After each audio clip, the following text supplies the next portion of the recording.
అర్హులైన నిరుపేదలకు ఫస్ట్ లిస్టులో పేరు ఉన్న వారికే డబుల్ బెడ్రూమ్ ఇల్లు ఇవ్వాలని భూపాలపల్లి అంబేద్కర్ సెంటర్లో బాధిత ప్రజలు ధర్నా నిర్వహించారు.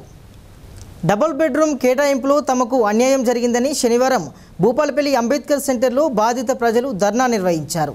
ఫస్ట్ లిస్టులో పేరు ఉండి తర్వాత లిస్టులో పేరు లేకపోవడంతో గతంలో మున్సిపాలిటీ కార్యాలయం ముందు కూడా ధర్నాను నిర్వహించామని వారు పేర్కొన్నారు. ఎన్నికలని అప్పుడు మా సమస్యను పక్కకు పెట్టారని మళ్ళీ ఇప్పుడు సెకండ్ లిస్టులో ఉన్న వాటినే ప్రామాణికంగా తీసుకొని విచారిస్తున్నారని, ఫస్ట్ లిస్టులో ఉన్న అర్హులకు న్యాయం చేయాలని బాధిత మహిళలు ఆవేదన వ్యక్తం చేశారు. మేము 2016లో డబుల్ బెడ్రూమ్ ఇండ్ల కోసం అప్లై చేసినాం. మేము ఇప్పుడు కిరాయికుండా బట్టి 16-17 సంవత్సరాలు అవుతుంది. వేషాల పనులు ఇండ్లు వంచినప్పుడు అప్పుడు అందరికి వంచారు. అప్పుడు కూడా లాస్ట్ రేపిస్తామని కూడా నాకు ఫోన్ చేసారు. లిస్టులో నీ పేరు ఉన్నదన్నారు. మా ఫ్యామిలీ మెంబర్స్ అందరికీ ఆధార్ కార్డులు ఇట్లా వాట్సాప్ పెట్టమన్నారు.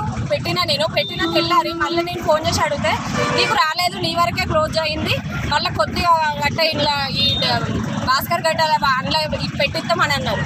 ఇప్పుడు అవి కూడా అయిపోయినాయి. నాకు ప్రిఫరెన్స్ 1లా 123లో నా పేరు వచ్చింది, టీ సుష్మా.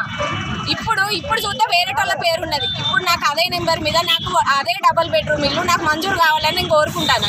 మేము ఎలక్షన్ల కోడ్ ముందు ధర్నాలు చేసినాం, అన్నీ చేసినాం. అప్పుడు ఏమన్నారు, ఎలక్షన్ కోడ్ ఉన్నది, ఇప్పుడు మీరు ఏమన్నా ఎక్కువ తక్కువ మాట్లాడితే మీ మీద కేసులు అవుతాయి అని మమ్మల్ని బెదిరించారు. సరే మేము కూడా వాళ్ళు చెప్పిన దానికి వినాలి కదా అని ఎలక్షన్ కోడ్ ఉన్నది అని మేము కూడా సపరేట్గానే ఊపుకున్నాం.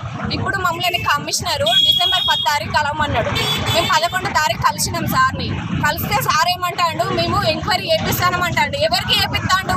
518 ఆ లిస్టు ఎంక్వైరీ చేపిస్తలేడు. మొన్న కలెక్టర్ ఆఫీస్లో వంచిన లిస్టు మాత్రమే ఎంక్వైరీ చేపిస్తాడు. అందులో అందరికి ఇంట్లో ఉన్న వాళ్ళకే ఉన్నాయి కదా.